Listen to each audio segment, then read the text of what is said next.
Hello everyone, welcome to the channel study room learn Adda. आज था class 12 का Hindi paper, तो चलिए इसको डिस्कस करते हैं। सबसे पहले हमारे पास खंड क था अपठित बोध, तो जिसमें हमको पहला पैराग्राफ में हर्बल ऑर्गेनिक फूड परंपरागत व्यंजन पेय पदार्थों के बारे में बताया गया था। Question number first assertion reason था कथन और कारण। कथन: स्वदेशी परंपरागत और जैविक खाद्य और पेय पदार्थों की लोकप्रियता से देश की आर्थिक स्थिति सुदृढ़ होगी। कारण: स्वदेशीकरण किसानों की समृद्धि और देश की आत्मनिर्भरता का आधार है।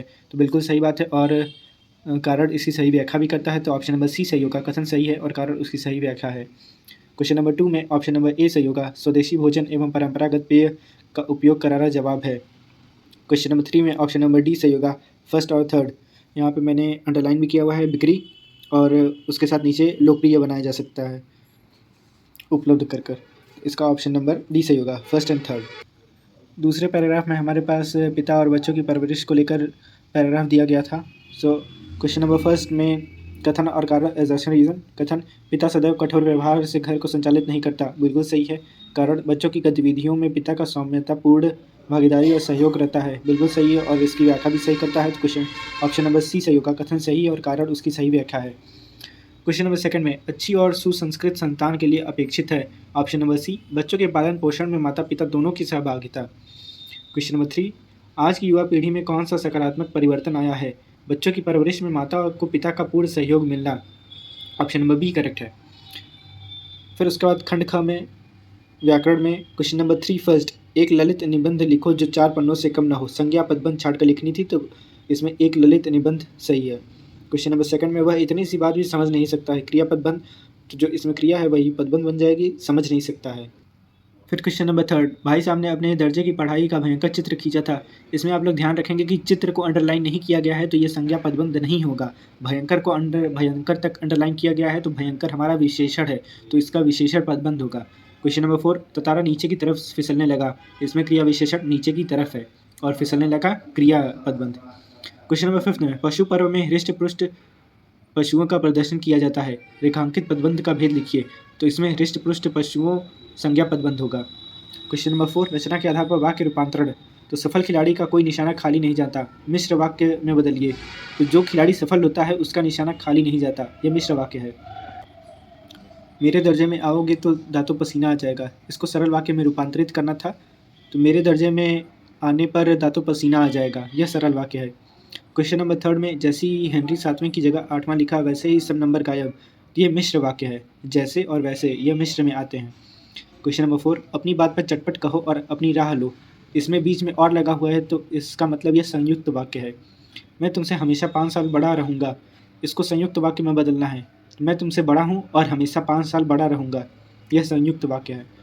क्वेश्चन नंबर 5 फर्स्ट बेकाम मतलब बिना काम के। यह अव्ययी भाव समास है। नवनिधि नवनिधियों का समाहार द्विगु समास। द्वंद्व द्वंद्व में कोई भी एक उदाहरण लिख सकते थे आप, माता पिता, दिन रात, भाई बहन। क्वेश्चन नंबर 4 कांति से हीन विग्रह का समस्त पद बनाकर भेद का नाम भी लिखिए। तो कांतिहीन अपदान तत्पुरुष समास है और कांतिहीन इसका विग्रह। क्वेश्चन नंबर 5 ततारा ध्यान में मग्न होकर वामीरों का गाना सुन रहा था। ध्यान में मग्न का विग्रह ध्यान मग्न हो जाएगा। क्वेश्चन नंबर 6 फर्स्ट परीक्षा में प्रथम आने के लिए रात दिन एक करनी पड़ती है। क्वेश्चन नंबर 2 हंसी खेल किसी काम को सरल समझना और ऐरा गैरा तुखरा बेकार या मामूली इंसान।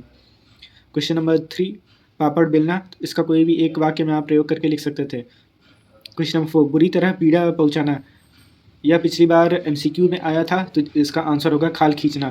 क्वेश्चन नंबर 5 दीवार खड़ी करना। इसका मतलब होगा बाधा उत्पन्न होना या किसी से दूरी बना लेना। तो इसका आप किसी भी तरह से वाक्य में प्रयोग करके लिख सकते थे। खंडगा में अब हमारे पास पाठ्य पुस्तक से प्रश्न आए हैं।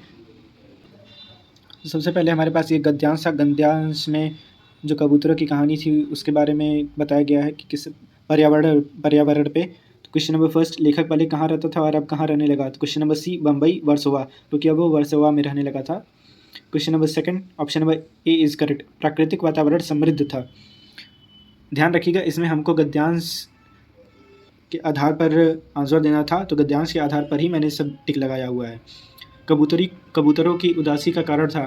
ऑप्शन नंबर बी घर में अंदर जाने के रास्ते बंद हो गए थे। क्वेश्चन नंबर 4 इसमें ऑप्शन डी सही होगा। कथन सही है और कारण उसकी सही व्याख्या है।